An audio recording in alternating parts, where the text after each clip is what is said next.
Je suis Margot Guérin, chef de cabinet, et je serai accompagnée de Marie-Christine Jude, responsable action sociale à la CARSAT, tout au long du webinaire. Bonjour Marie-Christine. Bonjour Margot et bonjour à toutes et tous et ravie de vous accueillir ce matin pour ce webinaire.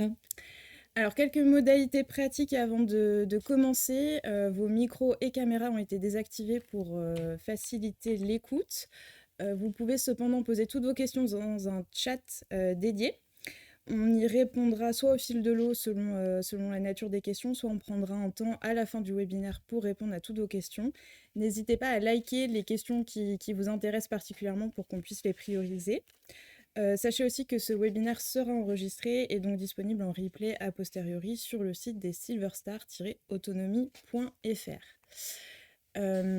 Donc on est ensemble pour environ 30 à 45 minutes selon vos questions. L'idée aujourd'hui, c'est qu'on déroule l'ensemble de ces points. Donc d'abord, on va vous représenter très rapidement les missions et le cadre d'action de la CARSAT. Ensuite, on viendra vous montrer concrètement les projets qu'on a récompensés en 2023. Et enfin, on rentrera dans le vif du sujet sur les modalités du concours 2024. Et comme je vous l'ai dit, n'hésitez pas à poser vos questions en direct sur le chat tout au long de la présentation. On est là pour ça. Alors, les missions de la CARSAT, pour commencer, la CARSAT, donc c'est la Caisse d'assurance retraite et de santé au travail.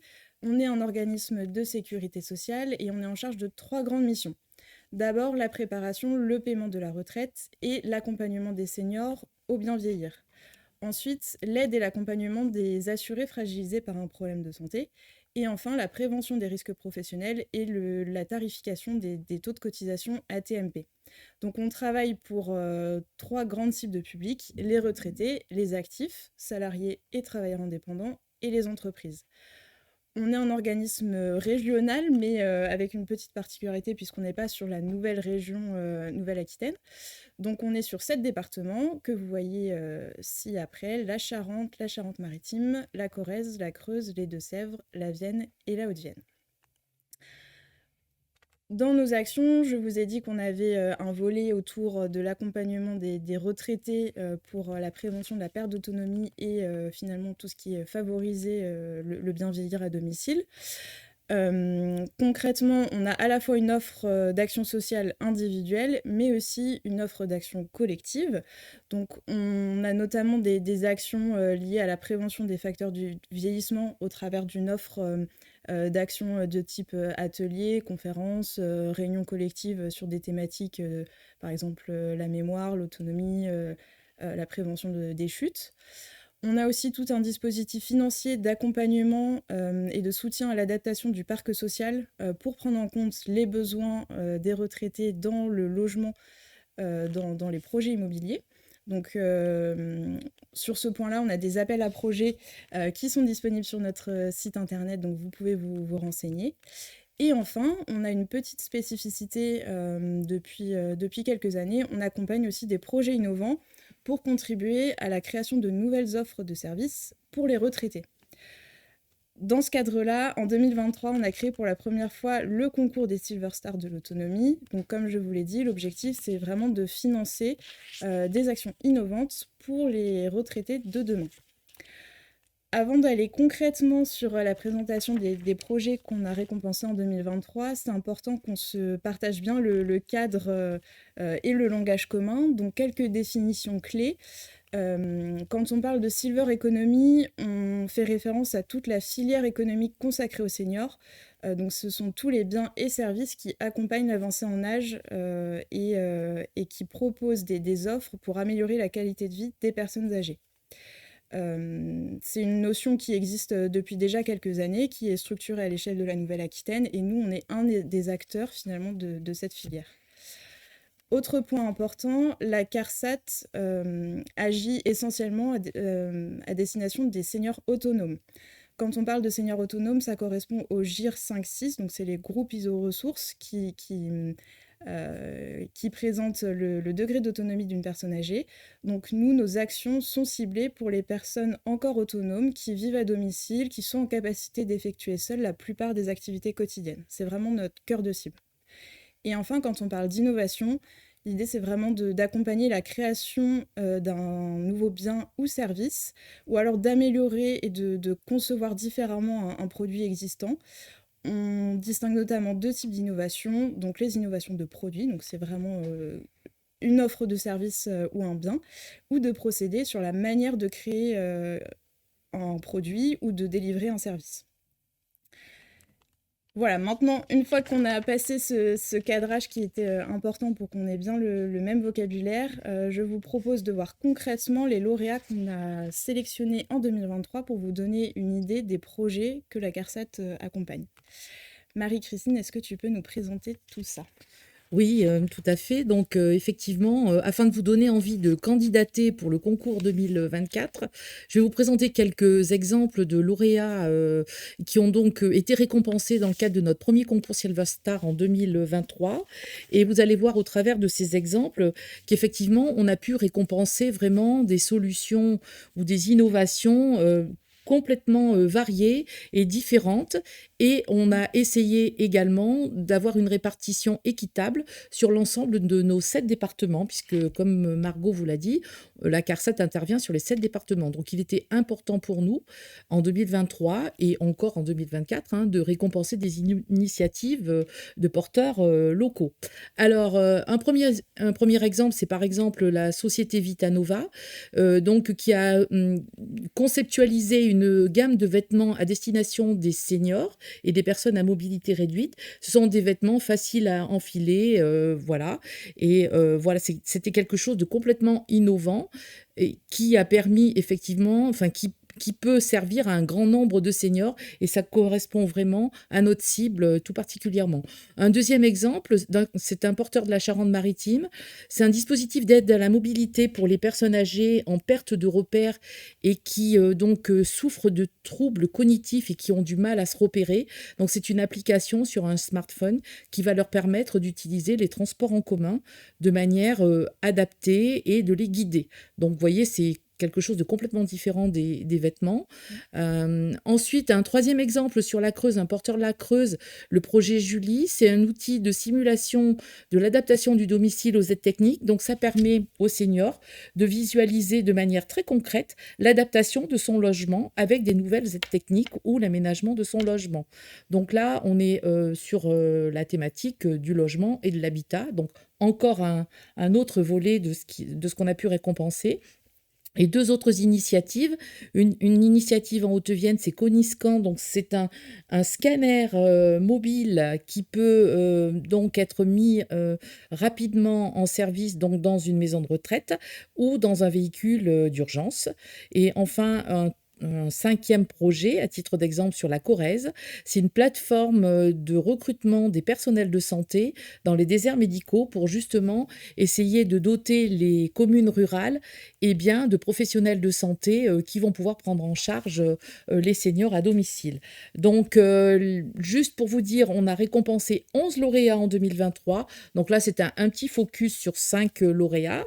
Mais je vous invite, bien entendu, à aller regarder sur le site des Silver Star, où vous aurez donc une présentation détaillée de l'ensemble des 11 lauréats de notre concours 2023. Et nous avons donc attribué des prix de l'ordre pour un total de 200 000 € en 2023. Voilà. Merci Marie-Christine, du coup ça vous permet de voir qu'on récompense des projets extrêmement divers, ça va de l'innovation technique finalement de vêtements à des innovations plus technologiques, donc on est vraiment très ouvert en matière de champ d'application et de type de projet. On va rentrer tout de suite dans le vif du sujet puisque c'est pour ça qu'on est là, donc sur le concours 2024, vous dire que déjà concrètement, on vise de récompenser jusqu'à 12 lauréats sur nos 7 départements et qu'on mobilise pour cela une dotation de 360 000 €. Marie-Christine, est-ce que tu peux nous rappeler les objectifs principaux de ce concours et ses champs d'application ? Tout à fait. Donc, alors le champ d'application, vous l'aurez compris, ça, on va vous le marteler au cours du wébinaire. Effectivement, ça concerne uniquement les retraités autonomes vivant à domicile ou en résidence autonomie. Donc, c'est uniquement cette cible-là. Si votre solution concerne un EHPAD, c'est pas éligible, c'est pas notre cible, hein. C'est vraiment les personnes autonomes. Alors, les objectifs du concours, eh bien, c'est de détecter, de valoriser, de soutenir et de récompenser des initiatives locales sur le champ du bien vieillir.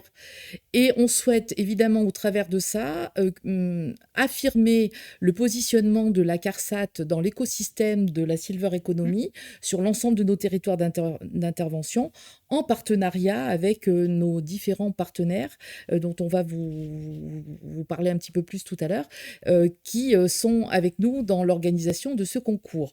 Donc vous l'aurez compris, l'objectif principal, c'est vraiment d'encourager l'émergence de nouvelles solutions novatrices pour accompagner l'avancée en âge et faire reculer le plus possible la perte d'autonomie des seniors.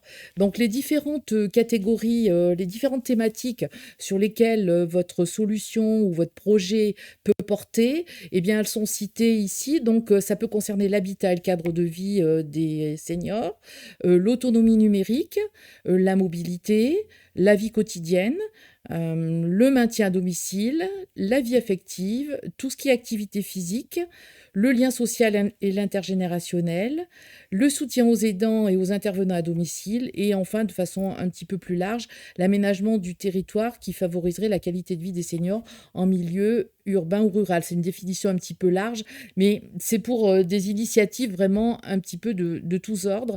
Et ce qu'il faut surtout, c'est que la solution concerne les seniors, mais elle peut aussi concerner d'autres types de populations. Voilà, ça peut être une solution, comme par exemple, on a vu tout à l'heure le scanner portatif. Eh bien, le scanner portatif, il concerne principalement les seniors parce que c'est souvent les Mmh. seniors qui en sont victimes, mais il est utile à toute la population. Donc voilà, il faut que vous ayez voilà, connaissance que ça peut concerner aussi une population plus large que celle des seniors. Mais ça doit avoir un champ d'application dédié aux seniors, tout particulièrement. Pour reformuler, peut-être, ça veut dire que votre cible prioritaire sur le projet doivent être Ouais, les seniors autonomes. Par contre, ça peut être s'adresser plus transposable, largement. voilà, tout à fait. Merci Marie-Christine. Alors cette année, on a une nouveauté puisqu'on a identifié deux catégories de projets. Est-ce que tu peux nous expliquer quelles sont ces catégories? Oui, alors donc, comme vous l'a expliqué Margot, donc notre dotation effectivement est de 360 000 euros en termes de prix. Donc, on a défini donc deux catégories de projets. Avec, donc, la catégorie Nova, avec une dotation globale pour la catégorie Nova de 60 000 euros répartis donc sur le Limousin et le Poitou-Charentes. Donc, la catégorie Nova, il s'agit là de récompenser des projets qui sont en train d'émerger, hein, et ce sont des projets en cours d'élaboration. Voilà, donc c'est vraiment, c'est pas une idée, c'est quand même un projet qui a été lancé, mais qui n'est pas déployé. Donc c'est vraiment une aide à l'éclosion de concepts innovants. Donc avec un premier prix à 15 000, un deuxième prix à 10 000 et un troisième prix à 5 000 euros et que l'on souhaite donc répartir à la fois pour des porteurs en Limousin, pour des porteurs en Poitou-Charentes. Donc voilà pour la première catégorie. Et pour la deuxième catégorie, qui s'appelle la catégorie Supernova, eh bien là, c'est une aide au déploiement de projets déjà lancés et on souhaite accompagner le déploiement opérationnel de ces projets. Donc là, on a 300 000 euros de dotation, pareil, répartis de manière équitable entre le Limousin et le Poitou-Charentes. Donc, on aura un premier prix à 65 000, un deuxième prix à 50 000 et un troisième prix à 35 000 euros, et multiplié par deux, puisque une fois sur le Limousin, une fois sur le Poitou-Charentes. D'où donc nos 12 prix Mmh. sur l'ensemble du territoire. Donc, effectivement, on a revu un petit peu par rapport au... On a tiré, je dirais, les enseignements Mmh. du concours 2023 pour essayer d'améliorer cette version 2024. 2024 de notre concours Silver Star.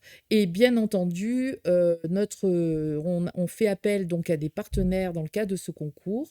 Margot nous en parlera un petit peu plus tard, mais les partenaires sont d'ores et déjà cités. On travaille avec la French Tech, le Gérontopole, la CCI et La région voilà. Nouvelle-Aquitaine, l'Agence de développement de l'innovation, l'ADI, et je crois qu'on a tout dit. Peut-être vous dire aussi que du coup, outre la dotation financière, si vous êtes lauréat, on souhaite pouvoir accompagner les porteurs de projets en les orientant vers des structures qui sont dédiées justement à l'accompagnement, à la création ou au développement de projets. D'où notre partenariat avec les structures ci présentes. Exactement. C'est-à-dire qu'en plus du prix, le porteur se verra accompagné pour le suivi de son projet, la mise en œuvre de son projet par les partenaires qui sont cités. Et vous pourrez potentiellement, si votre dossier est particulièrement innovant, être remonté au niveau national à la CNAV, auprès de la CNAV, dans le cadre de notre dispositif Viva Lab, qui permet justement de faire éclore et de mettre en lumière sur l'ensemble des territoires de la France des projets innovants en faveur du bien vieillir. Du coup, voilà, concrètement, nous, notre objectif, c'est que votre projet soit pérenne et offre une véritable offre de service aux retraités. Concrètement, qui peut candidater? Comment on sait si notre projet est éligible? Alors, déjà, première information importante, donc la participation au concours est gratuite, voilà, pas de droit d'entrée pour participer au concours. Une précision, donc, pour 2024, les porteurs qui ont été éligibles au concours 2023 donc, ne peuvent pas recandidater cette année. Et pour candidater au concours 2024, le porteur doit choisir une des thématiques. Voilà. Si un porteur a 2 ou 3 thématiques intéressantes, bon, bah, il faut qu'il fasse son choix sur l'une des thématiques. Voilà, on ne récompensera que l'une des thématiques. Alors, le concours s'adresse à toutes les personnes morales, entreprises, organismes de l'économie sociale et solidaire, start-up, associations, etc. Il faut, alors, condition importante, on a une condition géographique.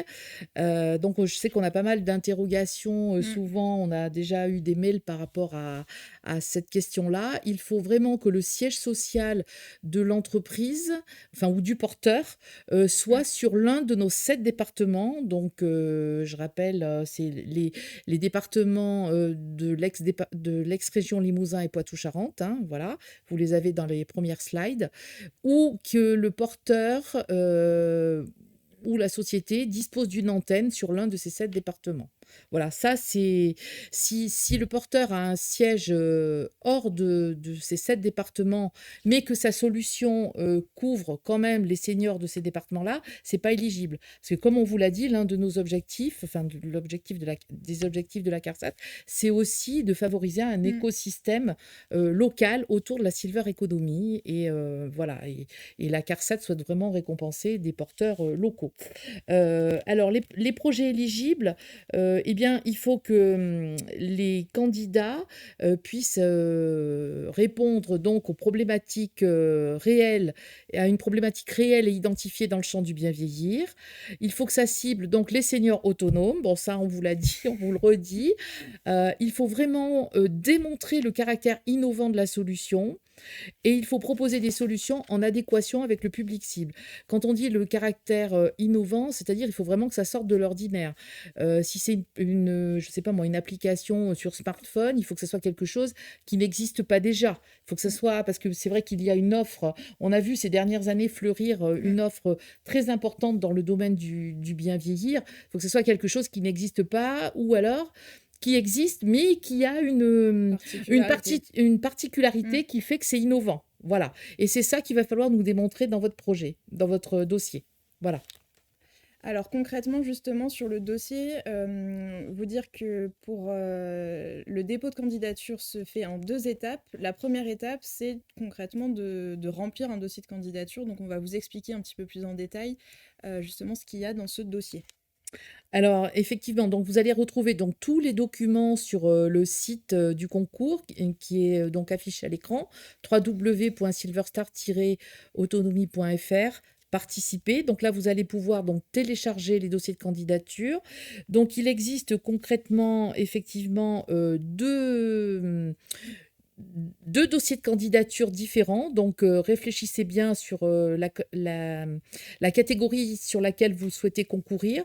Donc la catégorie Nova, donc vous allez pouvoir télécharger le dossier de candidature au format PDF. Donc concrètement, c'est un imprimé, enfin c'est un document PDF d'une douzaine de pages que vous allez devoir compléter, qui comporte un certain nombre Mmh. de rubriques dont on va vous parler ensuite. Donc ça, vous le téléchargez directement. Et vous devez remplir pour la catégorie Nova, vous devez fournir obligatoirement donc la fiche sirène ou le numéro SIRET, l'extrait CABIS et le relevé d'identité bancaire. Voilà. Donc ça, ce sont les pièces minimales à fournir. Pour la catégorie Supernova, donc les pièces complémentaires sont un petit peu plus importantes. Le dossier de candidature, vous verrez, est un petit peu plus étoffé aussi. On va vous en parler ensuite. Donc là, il faudra fournir donc la fiche sirène ou le numéro SIRET, l'extrait CABIS, le relevé d'identité bancaire, les statuts de la structure, puisque là, normalement, c'est un projet déjà développé, donc la société a normalement Mmh. été créée. Donc on vous demande donc les statuts de la structure, la liste des membres du conseil d'administration et le bilan et le compte de résultats certifié, voilà, déjà sur le premier exercice de fonctionnement. Donc vous êtes invité également à consulter le règlement du concours, qu'il vous faudra donc accepter le règlement du concours. Dans le dossier de candidature, vous verrez que vous devez signer donc le règlement du concours. Donc télécharger le formulaire de candidature et déposer le dossier complet, bien sûr, parce que tout dossier incomplet, bon, ne sera pas examiné. Mmh. Bon, on pourra faire preuve de bienveillance si, en fonction du nombre de dossiers, mais c'est vrai que, voilà, soyez extrêmement vigilants et voilà, complétez du mieux possible votre dossier pour qu'il soit complet du premier coup. Voilà. Et tout ceci avant le 15 juillet, minuit. Oui, tout à fait, Margot. Merci pour le rappel de la date. Vous avez donc jusqu'au 15 juillet à minuit pour nous fournir tous ces documents. Voilà. Alors si on rentre un petit peu plus, dans le dossier de candidature, vous dire qu'il y a des rubriques communes au dossier de candidature, des 2 catégories. Vous les avez ci-après. Marie-Christine, tu peux peut-être, les redétailler Oui, rapidement? alors effectivement, donc dans le dossier de candidature, donc il y a un tronc commun entre les 2 dossiers. Donc ce que vous allez devoir compléter, donc il y a aussi un nombre de caractères, minimum, hein, attendu. Enfin, il y a un maximum à ne pas dépasser en tout cas, parce qu'on ne peut Mmh. pas non plus avoir des dossiers voilà, trop, trop, trop lourds, mais on attend quand même un dossier très explicite, très clair et très synthétique sur lequel vous allez pouvoir mettre en lumière donc la thématique de votre projet. Voilà, il faut que ça soit bien clair sur quelle thématique vous candidatez, la présentation de votre solution, les besoins auxquels votre solution répond et les objectifs poursuivis. Voilà, donc ça c'est une partie quand même assez conséquente à rédiger. Les cibles visées par le projet, donc voilà, il faut pas se contenter de nous dire c'est les GIR 5-6, hein, comme on vous a dit tout à l'heure, c'est les seniors autonomes. Bon, soyez un petit peu plus précis, donnez un petit peu du détail sur voilà, la cible visée par le projet, quels sont vraiment, voilà, comment vous avez fait votre étude de besoin. Donc la genèse du projet, c'est un peu justement bah, quelle étude de besoin vous avez faite, comment le projet est né et comment est-ce que vous avez construit votre projet. Ensuite, on vous demande une présentation de l'équipe projet ou des membres fondateurs, ou effectivement, si c'est un projet émergent, bah, voilà, qui êtes-vous, hein, qu'on puisse savoir un petit peu pourquoi vous candidatez et qu'est-ce qui vous tient à cœur. Ensuite, on va vous demander de démontrer le caractère innovant de la solution. Donc là, c'est tout du texte, hein, bien entendu, et les indications sur la forme et la nature de l'innovation. À l'appui de votre dossier, vous pouvez également nous joindre bah, une démonstration, un PowerPoint, bien entendu, les pièces complémentaires sont acceptées, hein, tout ça c'est dit dans le règlement. Ensuite, l'autre partie, enfin les 2 dernières parties, il y a une partie qui concerne les dispositions prévues pour garantir l'accessibilité technique et financière des bénéficiaires du produit ou du service. Par exemple, si c'est une innovation technologique, ben, est-ce que ça nécessite un abonnement? Est-ce que ça nécessite d'être équipé d'un smartphone, d'un téléphone, d'un ordinateur? Mmh. Voilà, Est-ce quelle qu'il est y la a un reste à voilà, est-ce charge? qu'il y a un reste à charge pour le bénéficiaire? Comment ça se passe? Est-ce que vous avez pensé déjà à tous ces sujets-là? Est-ce que vous avez trouvé des cofinanceurs? Est-ce que vous avez déjà trouvé des solutions? Voilà, c'est très important pour nous de voir l'accessibilité pour nos bénéficiaires et de voir si il faut qu'on puisse imaginer comment un retraité pourra se servir de ce nouveau procédé ou de Mmh. cette nouvelle solution de manière aisée. Voilà, et puis enfin la dernière partie, c'est tout ce qui concerne l'impact environnemental de la solution, c'est-à-dire tout ce qui est démarche éco-responsable. Voilà, l'avez-vous intégré dans votre projet? Sachant que nous aussi, voilà, au niveau de l'assurance retraite, nous avons justement des objectifs dans ce domaine-là au niveau de notre caisse nationale. Tout à fait. Après la partie sur les rubriques communes, on voulait vous mettre en avant aussi les quelques points de différence entre les 2 dossiers pour que vous compreniez bien, les attendus selon le niveau de maturité de votre projet. Donc Marie-Christine, peut-être, sans tout Oui, redévelopper? oui, alors donc effectivement, on n'attend pas tout à fait les mêmes éléments, enfin, on n'a pas tout à fait le même degré d'exigence entre, la catégorie Nova et la catégorie Supernova, parce que vous avez bien compris Mmh, que les prix ne sont pas non plus du même, montant et d'un côté, on a des projets, qui sont, à l'état de la de conception. la conception et dans la catégorie Supernova, on a déjà des projets qui sont, un petit peu plus enfin, qui sont plus élaborés, voire qui Prêt à sont être déployé. déjà prêts à être déployés. Donc, par exemple, pour vous donner un exemple, donc là, vous avez un petit tableau de synthèse. Sur l'état d'avancement du projet, ben, pour la catégorie Nova, enfin, il va falloir nous indiquer quel est le stade de création du projet. Voilà, c'est pas qu'une idée, c'est qu'est-ce que vous avez déjà fait, quelles sont les étapes que vous avez déjà mises en place dans la création, enfin dans votre parcours de réflexion pour aboutir au projet. Ça, par exemple, pour la catégorie Nova. Et pour la catégorie Supernova, eh bien, on va être un petit peu plus exigeant puisque là, c'est un projet normalement qui est déjà structuré. On va vous demander là le calendrier de déploiement et les objectifs de commercialisation de votre solution. Voilà, pour vous montrer un petit peu les niveaux d'attente différents par catégorie. Au niveau de la preuve de concept, alors déjà, on vous a remis aussi la définition de la preuve de concept. Qu'est-ce que c'est qu'une preuve de concept? Eh bien, elle a vocation à démontrer la faisabilité de l'innovation. Donc, elle est composée de tous les éléments tangibles qui prouvent qu'une idée peut devenir un projet viable. Alors, la preuve de concept pour la catégorie Nova, ben, ça va être le plan d'action qui vous a permis d'arriver à avoir des preuves de concept. Voilà, qu'est-ce que vous avez mis en œuvre pour prouver que votre solution, bah, finalement, elle va aboutir et comment, sinon, si vous n'avez pas encore de preuve de concept complètement aboutie, bah, décrivez-nous au moins la démarche que vous allez mettre en place pour arriver à une étude d'impact et à l'aboutissement de la preuve de concept. Pour la catégorie Supernova, là, on va vous demander bah, le prototype. Voilà. Mmh. Avez-vous déjà un prototype de votre produit, de votre service? C'est notamment quelque chose qu'on vous demandera de montrer dans le cadre du pitch, hein. Est-ce que vous avez déjà fait une étude d'impact? Est-ce que vous avez une étude de satisfaction déjà? Est-ce que vous avez fait des focus group pour déjà tester votre solution? Donc voilà un petit peu ce qui est attendu pour les catégories Supernova. Et enfin, au niveau économique, alors pour la catégorie Nova, en termes de business plan, on attend donc une réflexion approfondie sur les éléments financiers. Et pour la catégorie Supernova, on attend vraiment un business plan avancé qui permet de dégager un modèle économique pérenne. Parce que vous avez bien compris qu'on veut aussi récompenser des solutions bah, Durable. durables Mmh, et viables économiquement. mmh. Voilà. Voilà. Et puis et on attend un budget prévisionnel pluriannuel pour les catégories Supernova. Donc vous trouverez tous ces éléments, bien entendu, dans les dossiers. Voilà, donc un degré d'exigence un petit peu plus, fort Pointu, pour, ouais. la catégorie Supernova. La deuxième étape dans le process de candidature, si vous êtes éligible et que vous êtes contacté entre le 15 et le 30 septembre, c'est de venir nous voir à Limoges pour pitcher votre projet devant un jury qui sera composé d'experts et de représentants de la CARSAT. Ces pitchs auront lieu en présentiel à Limoges entre le 7 et le 17 octobre. Oui. Est-ce que tu veux apporter quelques précisions? Exactement, donc tout à fait. Donc normalement, donc vous déposez votre dossier pour le 15 juillet, ça vous avez compris, maximum.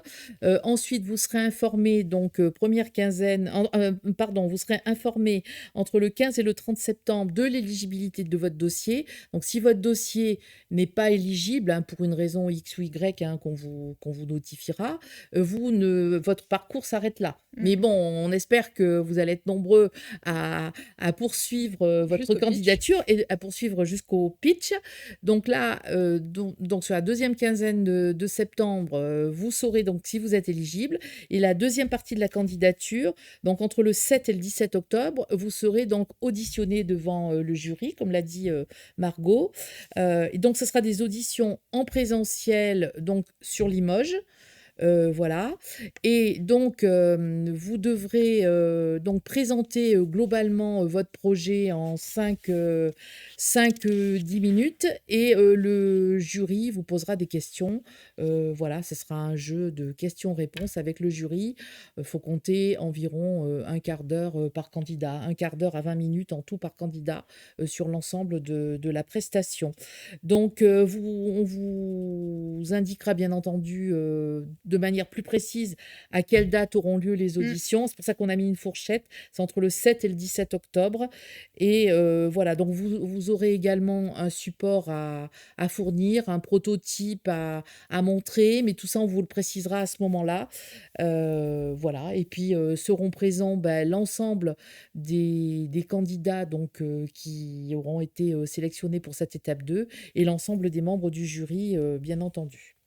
Donc sur la composition du jury, il est en cours, comme l'a dit Mmh. Margot, et il y aura vraiment des experts de la Silver Economy et puis de nos partenaires, Mmh. Tout à fait. euh, voilà, qui accompagnent le concours. Alors, très concrètement, peut-être pour, vous faire un panorama rapide, de tout ce qu'on s'est dit, les critères d'évaluation sur ces 2 étapes de candidature, avant de te laisser la parole, Marie-Christine, vous redire aussi que du coup, il y aura une note, sur le dossier et une note sur le pitch et l'idée, c'est d'avoir une moyenne de tout ça et ensuite on effectuera le classement final. Donc sur les critères d'évaluation, on vous les rappelle ici. On en a déjà un petit peu parlé, mais est-ce que tu veux, Oui, peut-être insister oui, sur, oui. Donc, bon, juste vous les redire, puis bon, de toute façon, vous les aurez, vous les voyez sur le PowerPoint.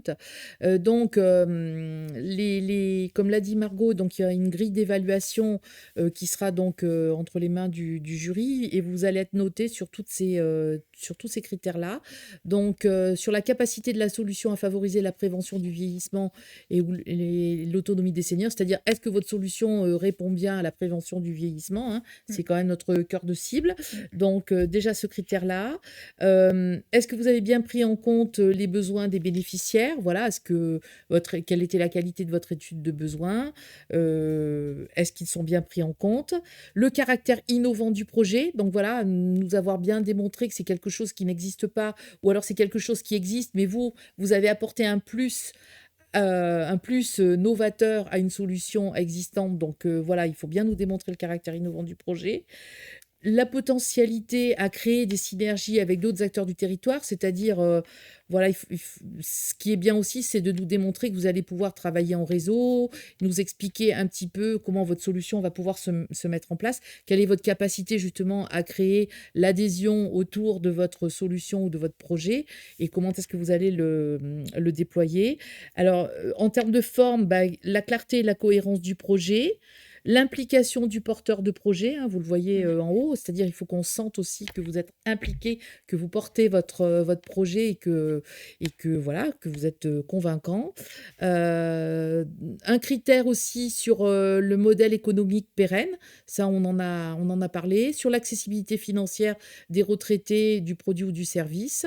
Et puis sur les résultats attendus ou obtenus, ça c'est ce qu'on a vu tout à l'heure, c'est par rapport à l'étude de besoin, la faisabilité, la preuve de concept. Donc vous voyez, c'est tous les éléments en fait du dossier de candidature. On va reprendre tous ces éléments, tous ces items, et on va donc attribuer une notation sur l'ensemble de ces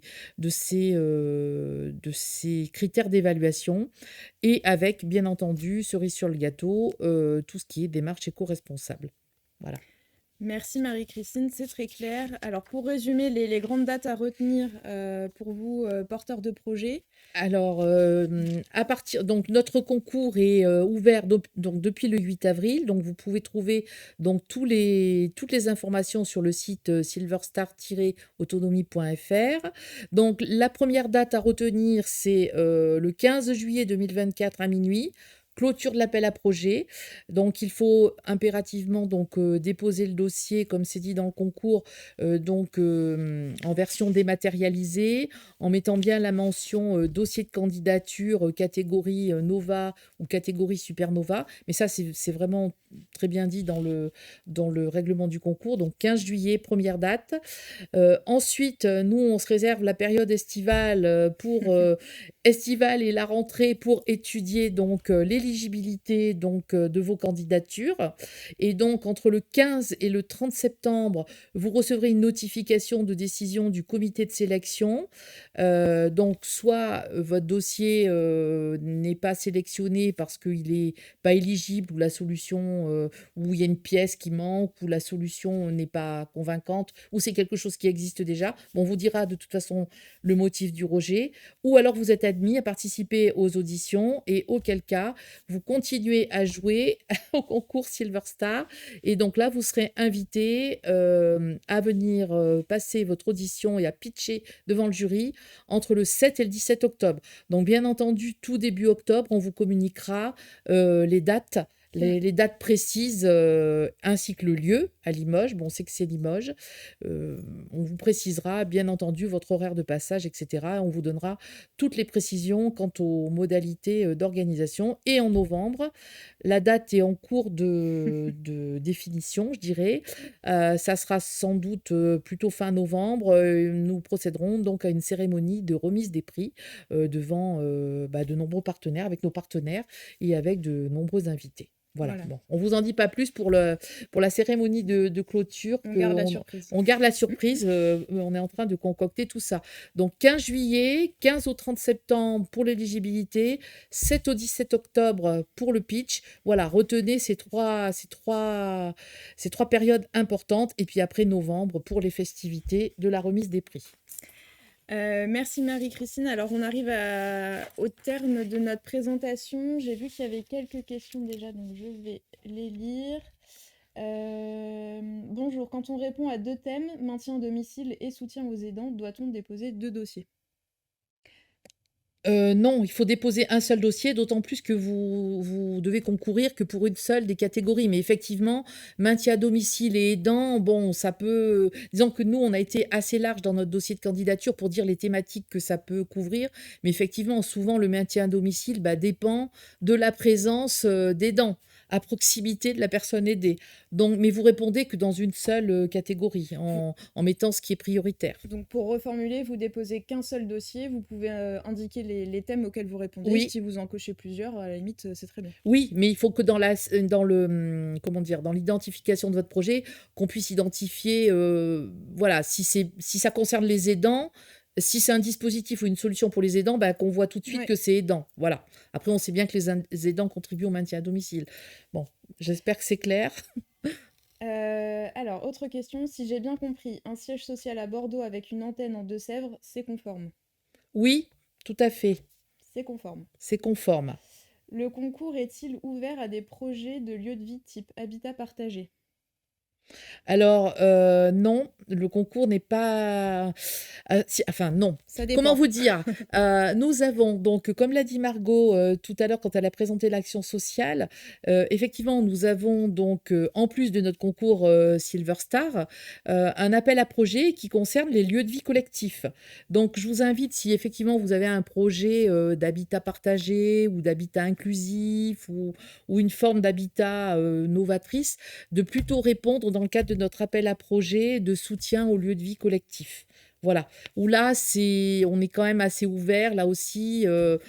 Voilà. Mais bon, n'hésitez pas à nous demander plus de précisions par rapport à ça. Mais oui, on peut échanger sur votre projet. voilà, on peut échanger sur votre projet. Après, si c'est une solution enfin, je sais pas moi, ou un procédé, enfin, je sais pas ce que ça peut être.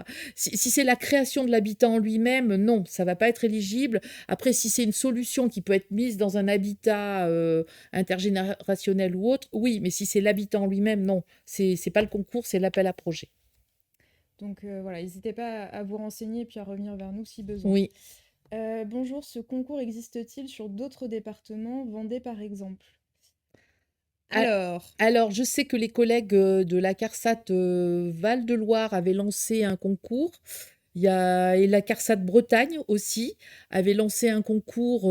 Alors, je sais, CARSAT Val-de-Loire, de mémoire, c'était en 2022. Bretagne, pour le sûr, en 2023. Je ne sais pas s'ils l'ont reconduit en 2024. Mais sachez que c'est vraiment des initiatives par CARSAT, en fait. Voilà, ça fait partie de notre politique, nous, d'action sociale. Au niveau de la CARSAT Centre-Ouest, on a décidé d'aller sur le champ de la Silver Autonomie. Et on est encouragé en cela par notre niveau national, mais c'est pas obligatoire que chaque CARSAT lance un concours.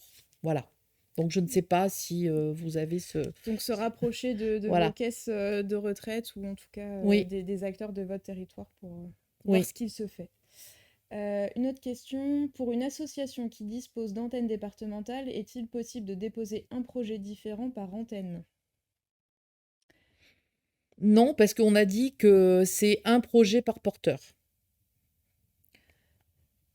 C'est un projet par porteur, donc un projet par porteur pour le concours.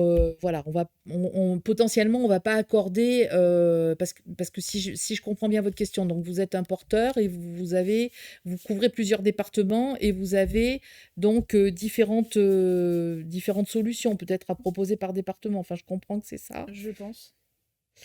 Dans ce cas-là, non, la règle est claire, c'est un seul prix par porteur. En fait, Voilà. je pense que s'il y a une seule structure juridique, du coup, c'est Oui, un seul, exactement. C'est c'est un un seul prix. projet par structure Voilà, juridique. Donc, c'est ça. Donc après, on peut vous inciter à déposer après pour l'année prochaine sur un autre département pour une autre solution. Ou voir si ça rentre dans nos appels à projets, parce que ça veut dire que vous avez plein de solutions innovantes dans voilà, en préparation. Donc c'est plutôt de bon augure. Mais là encore, on pourra peut-être en échanger Oui, pour préciser oui, pour les préciser, il modalités. faudrait préciser un petit peu votre besoin pour qu'on voit si c'est possible ou non. Alors, autre question, le champ de l'emploi des seniors n'est pas évoqué. Est-il totalement exclu du champ de l'appel à projet? Ben, nous, ce sont les seniors retraités, hein, c'est notre cible, hein. Donc, voilà, le maintien dans l'emploi des seniors, c'est pas vraiment notre sujet d'action sociale. Nous, c'est vraiment le maintien des retraités, enfin, le bien vivre et le bien vieillir des retraités, des seniors retraités. C'est, voilà. Après, bon, je sais pas quelle est votre solution. C'est pareil, je réponds un petit peu sans Ouais, de manière connaître, générique. de manière générique, sans connaître. Si c'est de l'incitation à reprendre un emploi ou enfin je sais pas ce que ça peut être le projet, donc c'est un petit peu Ouais. difficile. Mais nous, normalement, la cible, c'est les retraités autonomes vivant à domicile. Il faut au moins être retraité. Bon, si la personne travaille en plus, c'est pas gênant, mais il faut au moins avoir la qualification de retraité. Mm. Voilà. Et là encore, selon le type de Oui, solution, si ça s'adresse aux seniors en emploi, mais que oui, ça déborde aussi sur les oui, premiers âges à la oui, retraite, ça peut peut-être. pourquoi C'est pas? pourquoi pas. Mais il faut à un moment donné que ça touche les retraités. Oui, voilà, exactement. Mais c'est vrai que c'est difficile de répondre quand on ne connaît pas le projet. Est-ce que vous avez d'autres questions? Je vous laisse encore quelques minutes. Je pense qu'on a été clair. Alors, on va conclure ce webinaire. On voulait remercier l'ensemble de nos partenaires avec qui on travaille sur le concours. Donc, on les a évoqués tout au long du webinaire, mais je tenais à leur... il y a Une autre peut-être une autre question? question. Une association ayant déjà eu une subvention de fonctionnement CARSAT peut-elle participer? Oui, oui, oui, ça, y a pas de souci, hein, oui, oui. Mais il faut juste que ça soit un projet innovant et qui concerne notre cible. Mm. Voilà, enfin, mais Mais Disons que la c'est pas subvention, gênant. elle Oui, était oui. sur un domaine Elle est particulier. oui, Là, on viendrait r accompagner autre chose, quoi. voilà, on viendrait accompagner autre chose, tout à fait, un projet particulier. Mm. Euh, donc, s'il n'y a pas d'autres questions, et puis si vous en avez ultérieurement, on pourra y répondre en différé. Je disais, on remercie l'ensemble de nos partenaires, donc French Tech, Gérontopole, Région, CCI et ADI, qui nous accompagnent sur la construction du concours et puis sur notamment tout le volet analyse économique du projet, qui n'est pas notre cœur Mmh. de métier, mais qui est le leur. Et enfin, on vous reprécise nos contacts si vous avez besoin. Donc, les contacts pour toutes les questions liées au dépôt de candidature en tant que tel. Donc, Marie-Christine, que Mmh. vous avez vue dans ce webinaire, sa collaboratrice, et puis une adresse générique. Et puis, pour les partenaires, vous pouvez prendre la tâche directement avec moi, notamment pour tout ce qui est relais auprès de vos adhérents ou structures ou porteurs de projets que vous accompagnez. On vous remercie pour le temps que vous nous avez accordé et on vous souhaite une très bonne journée et on espère que vous poserez vos dossiers. Oui, on espère, voilà, surtout que ce webinaire vous a été, utile. N'hésitez pas à revenir vers nous pour avoir plus de précisions ou nous demander avant de déposer, voilà, si vous êtes dans la cible, hein, si vous avez un doute, voilà, n'hésitez pas. Et puis on espère, comme l'a dit Margot, avoir, Plein de projets. plein de projets et que ça sera, un bon cru, ce concours, Silver Star de l'autonomie 2024. Merci pour votre attention, en tout cas.